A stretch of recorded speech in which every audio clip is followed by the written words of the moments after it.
wrong open. There you go. Anyway, it's baseball here. Amadeus, Sean, and our buddies at Starbucks in the greater Pennsylvania area.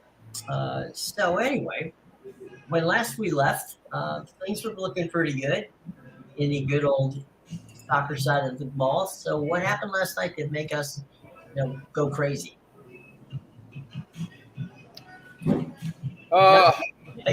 Next Real subject. Madrid. No, but Feyenoord just scored, so they're up 1-0 on Roma. So Okay. Last night, Amadeus, your team won, I think. Yes, my AC Milan beat Napoli, unfortunately, but it happened. And Wait a minute, your team won and you're upset about it. Okay. yeah, I don't know. I was on Napoli, draw no bet. I have no faith in my team. I have no faith in them, Jim. But I mean, Really? we'll see what happens in the second leg. Real Madrid beat Chelsea, which wasn't much of a surprise, but that was another one that happened. Nice dominant performance from them.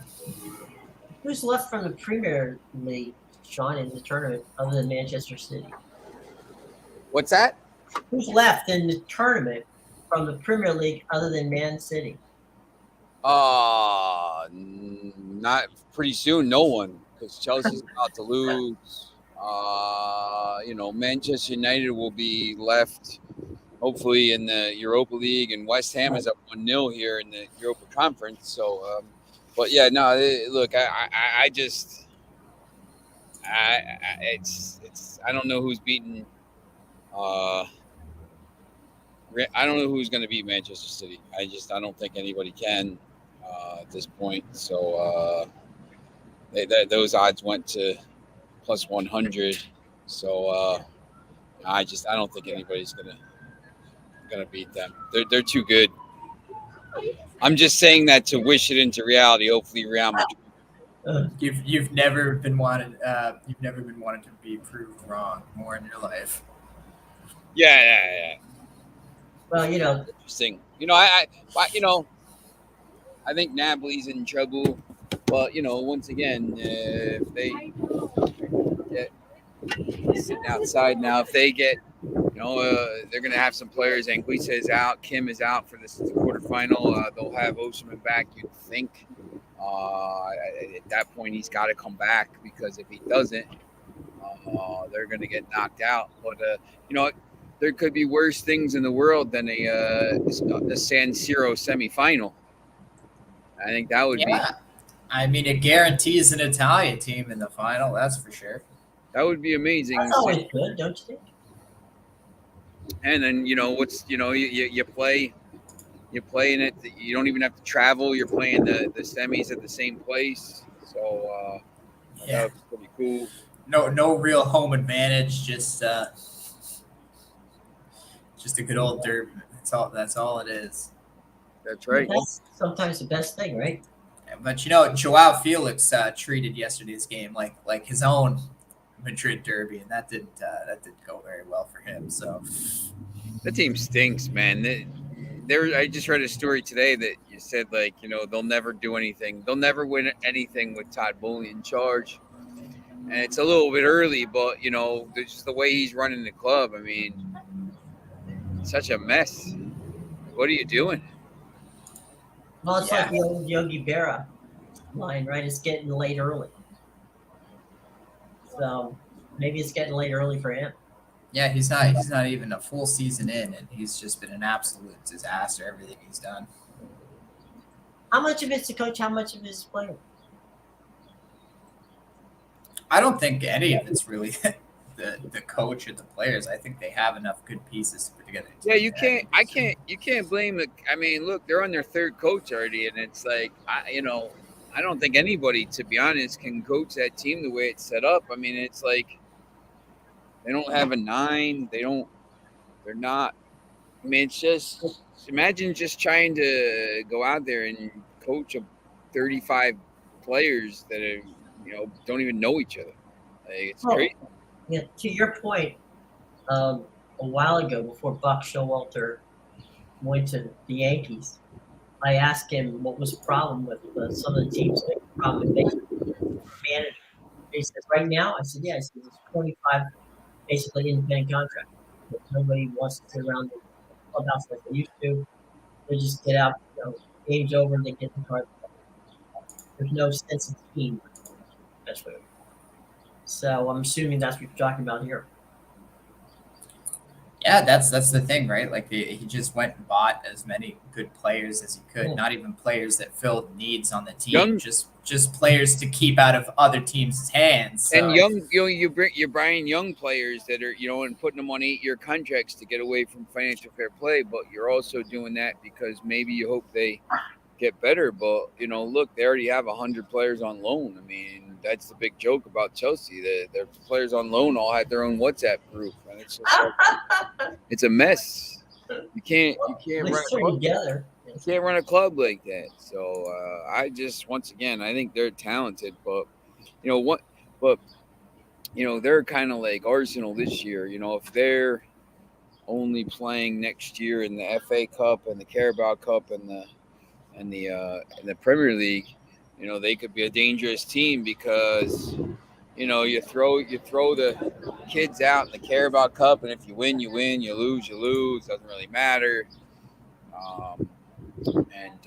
You just build towards the Premier League future, and you're playing once a week or twice a week. Because next year, it'll go back to like almost a normal schedule, even though you have the Euros in the summer 2024.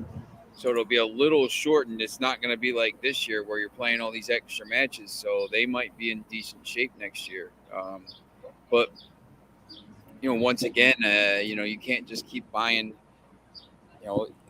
They're in for players now, and it's just they're just in for them because somebody else wants them. And that's the only reason. Yeah, it's just like they're it's like what Manchester City used to do. Like they just see who United was scouting, and then they just take that, they just buy him. But like he's just gonna be if he sees that Manchester United's linked to Gonzalo Ramos, he's gonna try to buy him. But they can't. Like Manchester United's gonna be able to spend some money. I don't think they're going to be able to just like throw this crazy money around. So I'm not. That's the other thing with Todd Bowling, right? He doesn't understand how the league works.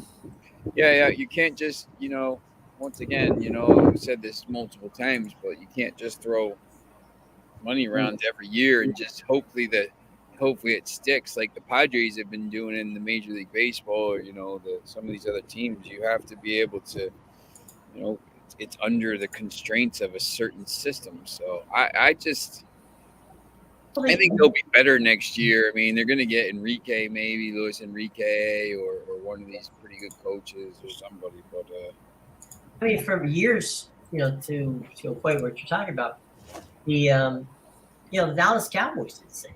They would in the offseason, the old joke used to be they'd win the offseason but lose the season. Yeah, and the Cowboys, I don't think they'll. The problem with them is, once again, they're not going to win with Dak Prescott. He'll win regular season games, but I don't think he's going to be good enough to win a Super Bowl. So, I mean, it's the same thing, that Chelsea's got these guys. They spent $120 million on Enzo Fernandez. Like, that guy, he was a $20 million player the year before. Like, he's not 100. He is what he is because that's how much you spent for him, but he's not worth it. Victor Osimhen is, Harry Kane is worth it, because they score goals. This guy, he doesn't even. What does he do to affect it? It's funny because every time they lose, they use his picture as the thing on Twitter. And it's like, you could have gotten 3 decent midfielders for that price. It's not, but that's Benfica. He had a really good World Cup and young player of the World Cup, and they just they pulled their pants down. He's 120 million pounds for Enzo Fernandez. It's absolutely crazy. It's crazy, and there's no way out in that regard because once you spend all that cash. Well, that's the other problem. Yeah, so now they're spreading these contracts out, which is kind of smart because he's the businessman and stuff. But now, when you go to sell these players, who's buying you got a limited market for someone, after 2 years, he's got 6 more years on this contract at this crazy number. Who's going to buy these guys? Like, he's not going to Roma or thing, where they had, they got to have. That's going to be an issue, I think, down the road that they didn't think of when they try to sell these players on, or they're going to have to send them on loan. And Let me ask you a question, Sean and Amadeus, either one can answer. Here in the States, we always see in professional sports, if I want to get rid of somebody, and I'm just like, he's not going to help me or she's not going to help me, whatever, right? Some of the teams will be willing to eat some of the contract. Is that not the way it works? Yeah, when you send them on loan, yeah. You send them on loan, but you don't. In other words, you're paying them to play for somebody else. Yeah, sometimes they get loan fees from the team, so they split it. I mean, if your team, look, you only have to look at Manchester United. I mean, Phil Jones, he's been on the books for 10 years. I mean, it's hard to get rid of players sometimes when you're on these crazy contracts. These teams are like, look, I can't pay. I'd love to take the guy, but I can't pay. His salary. Yeah, you can't eat his salary. Yeah, so it's hard. That's the problem that's been the problem with Manchester United for so long. I mean, it's been hampering their ability to buy players because, look, I mean, if you sold, they're trying to sell maybe like 10 players this summer. 10 players to raise another 100 million. Well, look, I mean, if they can get rid of them, they could bring in Osimhen or Ramos or Harry Kane. Well, if they don't, it's going to be harder to do. You can't have 30 players. I mean, on the books, which is what Chelsea has. You can't even register 30 players. You can only register a certain amount of players for the competitions. I mean, that's the thing. I think for the Champions League, Benoit Badiashile couldn't even be registered. Mm-hmm. Because they're only allowed to register a certain amount of players. So, Real quick thing, guys. My buddy Rob Motti, who is the lead NFL writer for AP, broke a story in the last 20 minutes that the Commanders have been sold to the Josh Harris and Michael Rales group. Crystal Palace owners. That's Magic Johnson and the rest of those guys. I'm sorry? Crystal Palace owners. Yeah. Mm-hmm. $6 billion. That sets the precedent now. I mean, now maybe $6 billion. $6 billion for the Commanders, really? I didn't say it was a bargain. I just said $6 billion. So they bought it. Yeah, I mean, it's Andy Zimbalist, who is the sports economist for basically for the world. He does all kinds of stuff. He sets evaluations. Andy was a guy who set the number. Remember when Donald Sterling had to sell the Clippers and the league took the team away from him? They hired Andy to set the price of what the Clippers were. And so I once asked him, I said, Andy, what's the deal here? Why do people – because people buy franchises for one of two things. One, ego, and two, because they're a fan. Because there's no other reason to do it other than that. And so I don't know whether it was ego or what, but they just spent – and when I say spent, I mean $6 billion is obliterating the record that Denver put up there just recently when they got sold. So that's a ton of money. You're right. It's a 500 team best. It's about to get obliterated by the Manchester United sale, but I was talking about North America. Oh yeah. No, that doesn't count, Sean. Come on. Crazy. Well, that's my point. Is that the Commanders are selling for almost the same price as Manchester United? How can that be? I mean, I think that's the thing with these NFL. Well, now the Glazers, they put up the marks, and now the Glazers will look at it and go, okay, I got to get north of $6 billion. The problem is, the NFL is once again a money printing machine, right? And the Premier League teams lose money, So it's Yeah, but pretty. let me ask you this: we just said yesterday we hit that number each club in the Premier League, right? Each club from international television alone, it's $3.7 billion. How do you lose money when you're in before you sell a ticket? You've got $3 billion in the bank.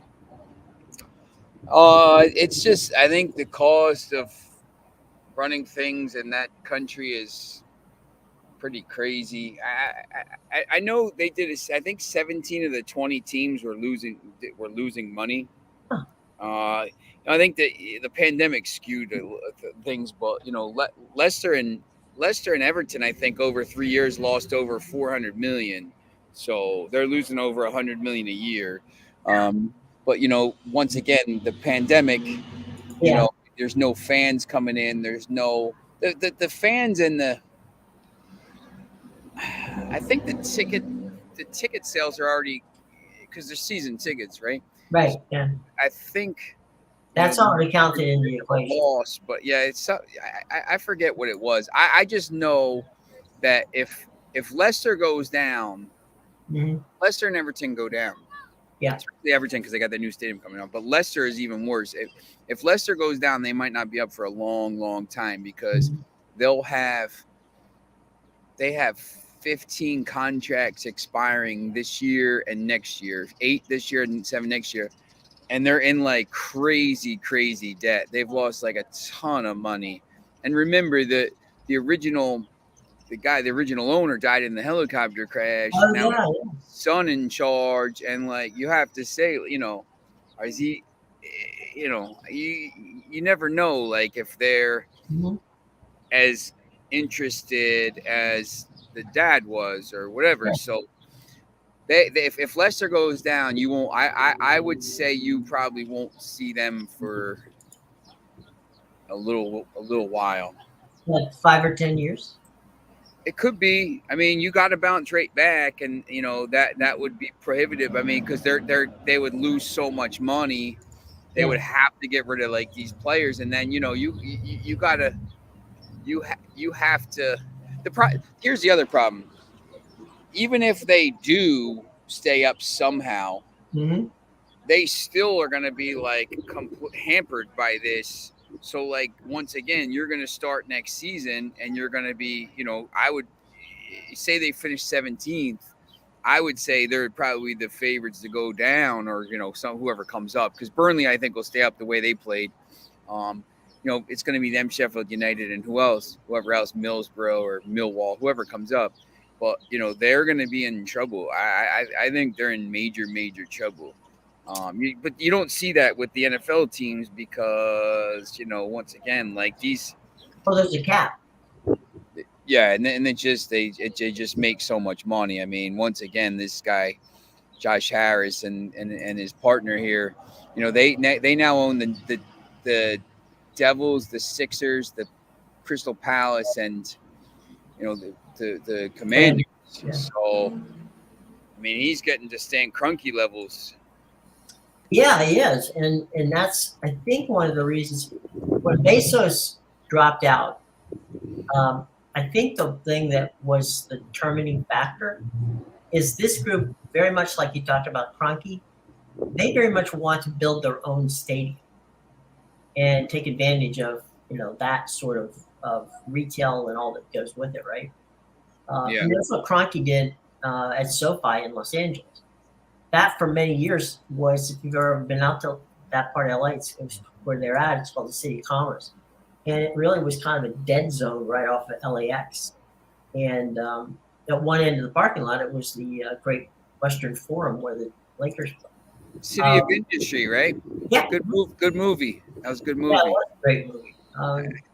It's one of those movies you don't see it a lot on TV, but Now, it was a pretty good movie. and when you see, it was one of the, I don't know, it's like for me, I don't know, we'll get you guys on this. If there's something, is there a movie that you're watching so much? It doesn't matter where it doesn't matter whether it's beginning, middle, or end. You just drop the remote and you'll watch the rest of it, even if it's only 10 minutes. Yeah, there's a few for me. War Games. That's probably my favorite movie of all time. I'm trying to think. I mean, I watch so many more TV shows now, but probably War Games would be my answer. It doesn't matter where it is. I'll just watch the scene at the end when they launch the missiles all the time. Anyway, that's actually my ringtone.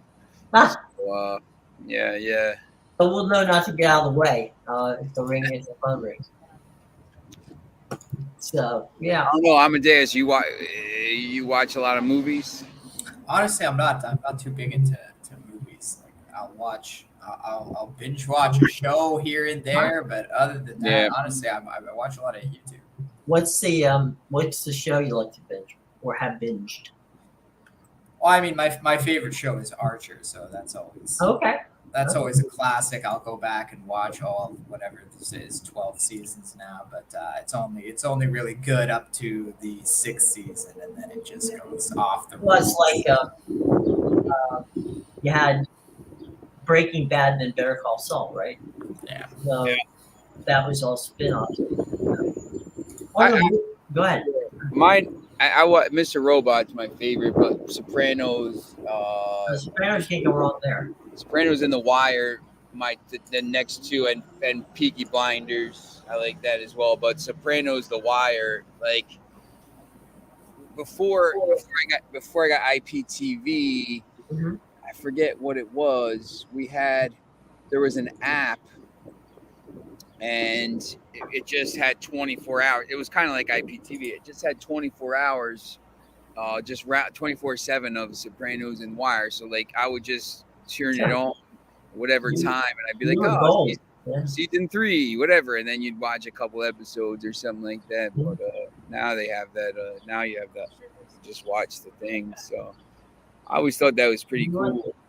Yeah, there's The Wire was an amazing, show, and Yeah, it's where Idris Elba, started. that's right. Stringer Bell.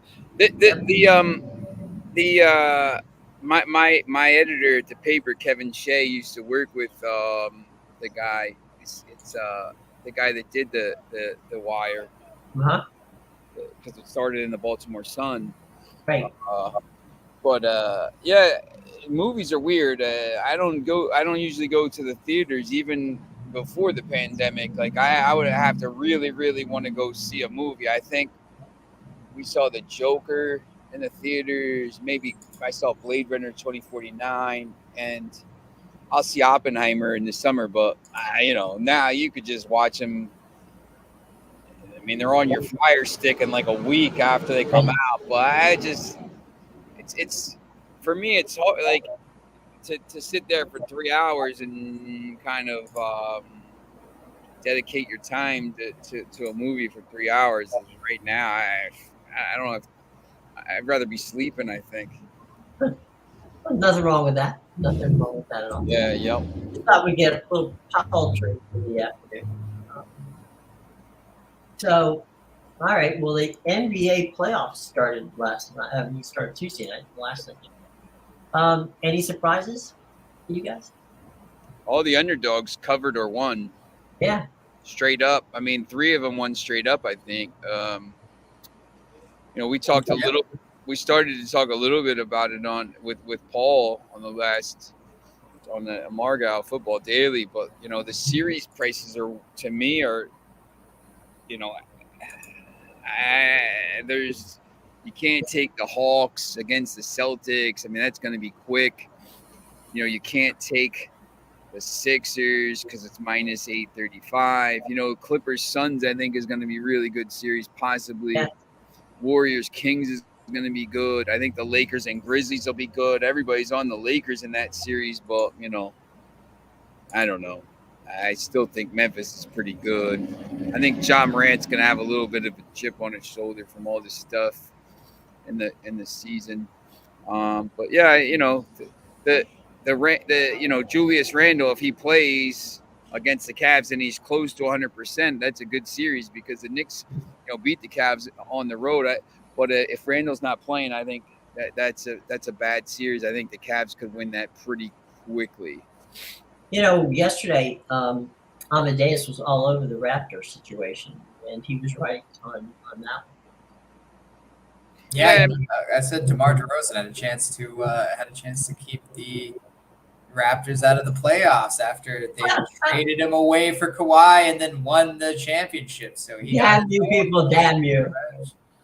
Yeah, they should. I mean, they should have won that game up 19. But that was a joke. The problem is with those, like the anybody that played last night, there's no chance they do anything in that first round. I mean, in the East,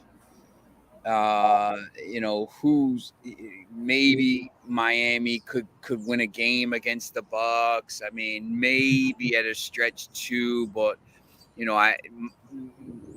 would be heavily favored in the West. I don't know. Can Timberwolves or OKC beat Denver? No.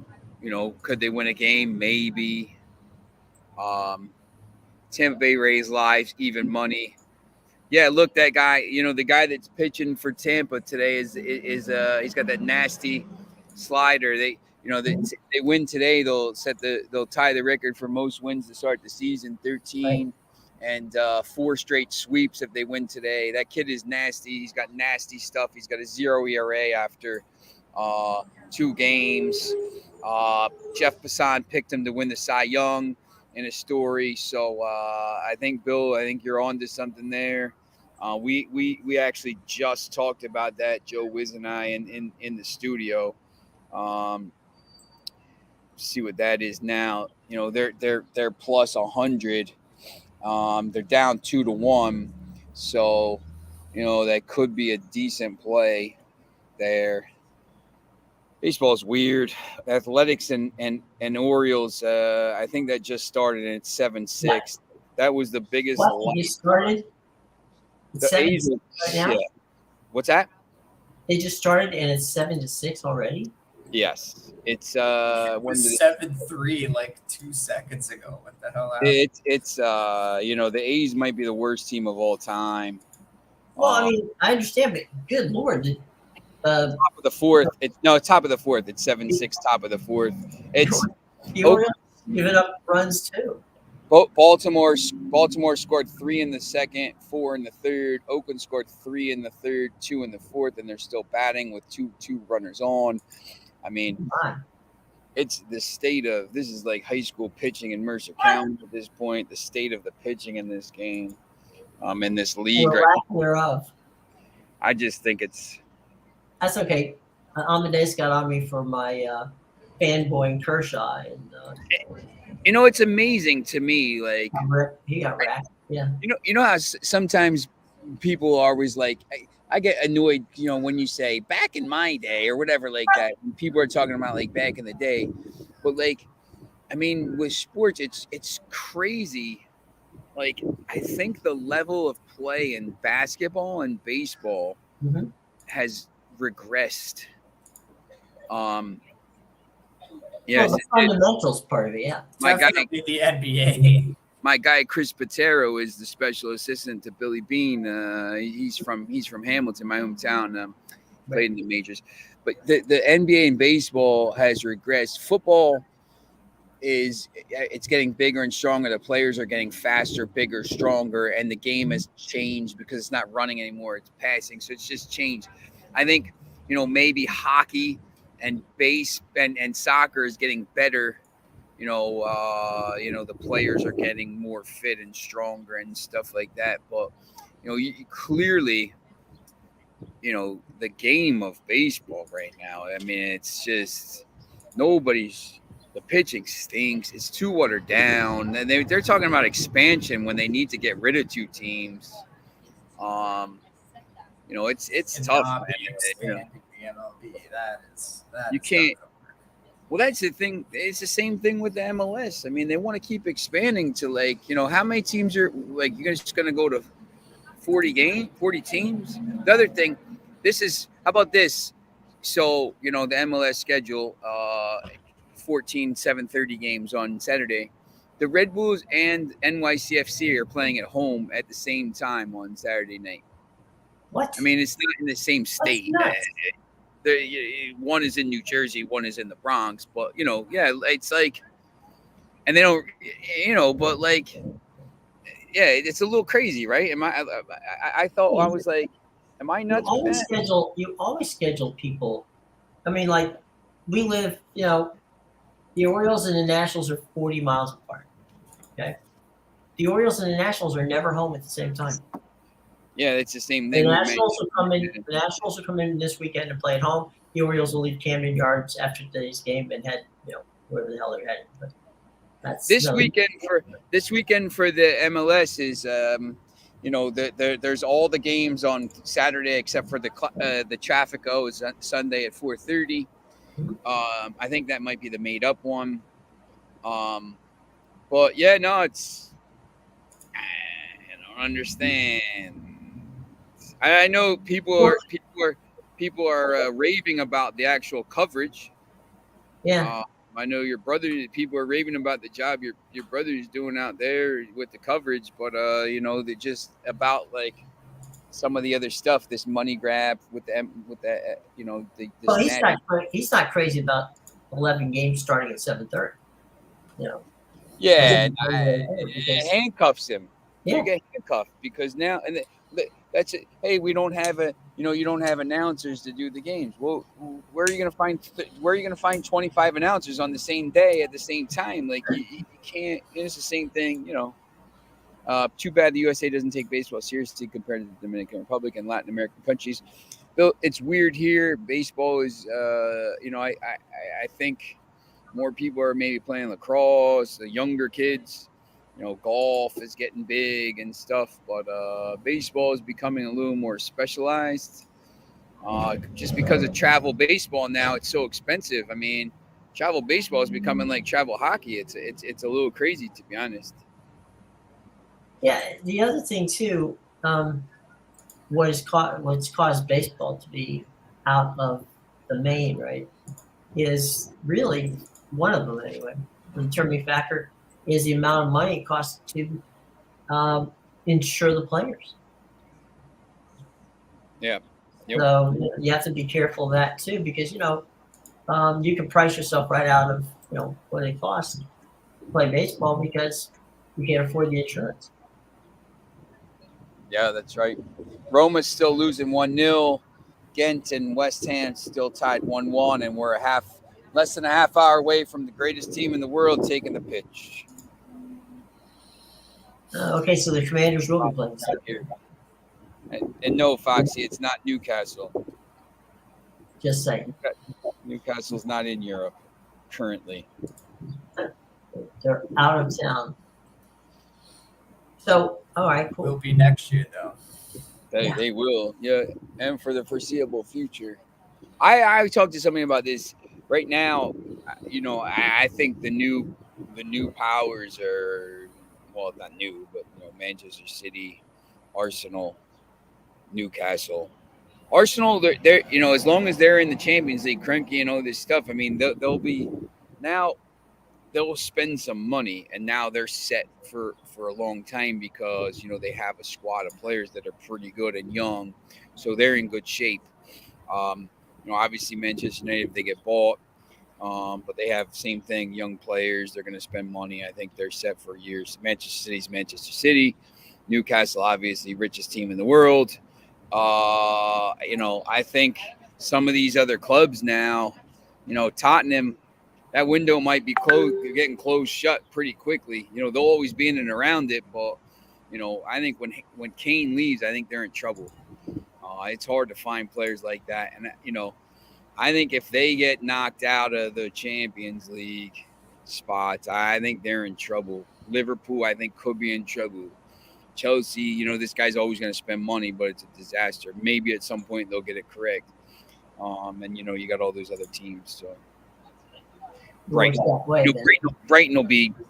always be decent. They won't. Brighton's never going to keep their players. McAllister's already said, like, look, I'm leaving, and they haven't even said they're selling him. He's like, look, you're selling me. I'm not staying. Like, I'm going to go to a big club.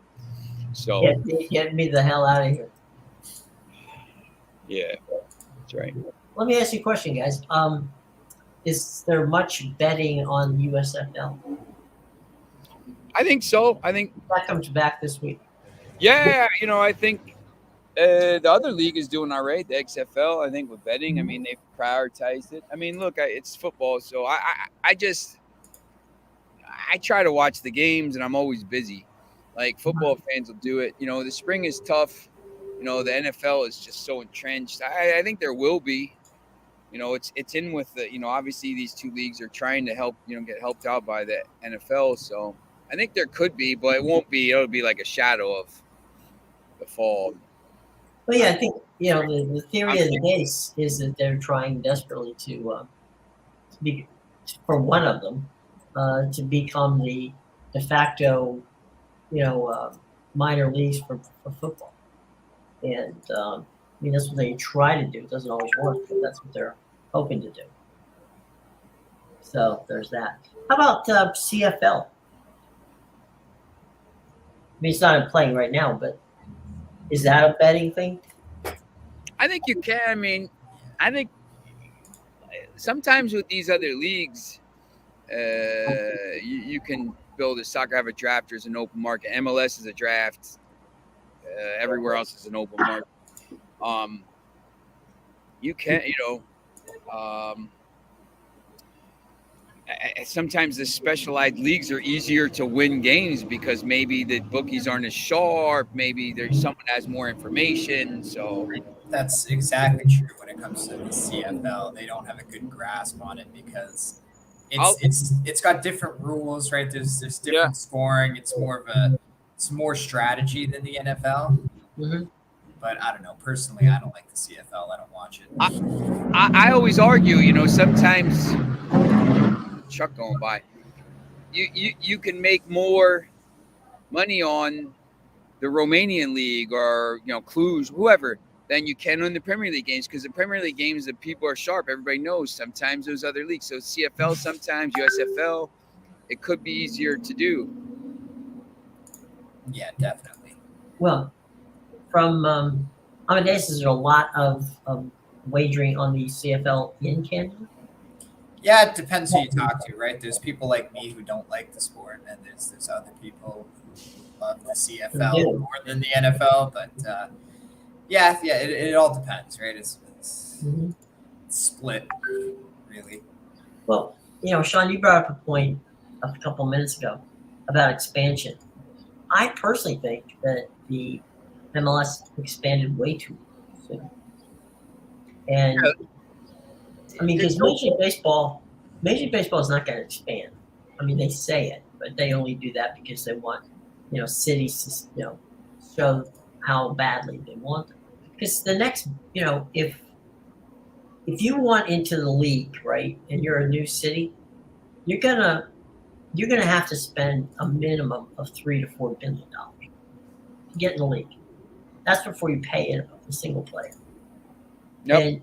And people say that, well, gosh, they'll just move Oakland or Tampa Bay. Well, they don't do that, because if they move Oakland to Tampa, if they move Oakland to Vegas, right, which is possible, I suppose, but if they do, you get a transfer fee. Basically, the Dodgers, Angels, I think the Giants might, maybe the Rockies, they get a chunk of cash, maybe $75 million, whatever.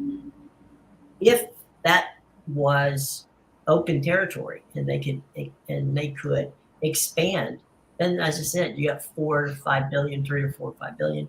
That goes over everything. So it's more cost effective for them to keep those teams in Oakland and Tampa than it is to try to move them. Because if you move them, you lose a market. Yeah, and you set a precedent. You start moving teams around. It's. Well, the NBA did. They put the Grizzlies, down in Memphis, and they moved some stuff around. Bill's asking what the temperature is in Toronto today. Yeah, it's hot. It's 20 degrees. 85 in Boston. Yeesh. Yeah, it's warm here. It's close to 90 where I am. It's Wow. I'm at. It's look. I'm never going to complain about the warm. It's pretty hot. Man, it's going to be melting my my new lettuce. They'll be wilting. I hate it. I miss the cold already. Oh, I hate the cold, man. Man, it's easier to warm yourself up than it is to cool yourself off. Yeah. Just go grab a hose. You'll be fine shape. So, I got. go ahead. I was gonna say I gotta run because I gotta get to my game. Okay.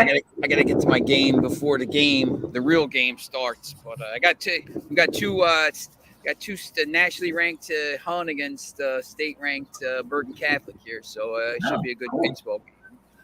I'll enjoy. And What's I'll see you tomorrow. the line? Well, you know what? Hun just beat Bergen or Gloucester Catholic 6-5 last week. Was ranked 4th in the state and top 50 in the country, maybe top 30 in the country. So, Hun, I would say Hun probably favored. These New Jersey non-public teams think that they're going to come into Hun and win these games, and nobody does. They're very good. So I would say Hun probably wins. Okay. And we don't know what the money line is, but we'll figure it out. Probably about -110. It's close, pretty even matchup. So I got to wait to see the pitching matchup. So. Okay. Well, travel safely. All right. I'll see you guys. All right. Bye. So there goes Sean. Today, Amadeus, other than the score that we just heard, what are you looking at in baseball? I don't really like the baseball card today. I'll probably Take a pass on it. Yeah. I had a free play on Feyenoord in the Europa League, and they won 1-0 just now. Something big's about to happen in this West Ham game, though. They just gave a red card. There's probably going to be a penalty in literally the last second here. So There you go. interesting things going on, that's for sure. I saw Charles Barkley on Dan Patrick's show, and he asked. Charles is now a grandfather, so Danny asked him if what sport would he have his grandchild play, and he said golf. He said, "No, you just have no issue from playing golf. You're just you and the golf course, and you don't have to worry about it." And he goes, "The other thing is the fans are more polite; they just clap because they don't throw batteries or anything at you." Yeah. There's that point. Yeah, absolutely. Yeah, it's a lot of heckling for sure. Yeah, he did have another interesting take, and that was his stance on autographs. And he said, "I have no problem signing an autograph." He said, "And the only time that I prefer you not come up to me and ask me for an autograph is one meeting." To which Dan Patrick does, "So when is that?" No, my God. Big jump. But it's a lot of athletes are against it. Many would be happy to sign. It's just kind of a split thing down. There you go. Any props that are fascinating today to you? Or? Nah, I don't look too much into props really. Okay. Yeah, it depends really. No big deal. All right. Well, any final thoughts before we get you out of here? No, it's just the 3:00 game is going to start soon, so let's get ready. Enjoy. All right. For Amadeus, the departed Sean, who looked as if he had some angelic light down over his shoulder, to prove to us that the sun is out in Philadelphia, because it's always fun. It's always sunny in Philadelphia. Oh yeah. So there you go. So anyway, Amadeus and I will see you tomorrow. Have a great day, gang.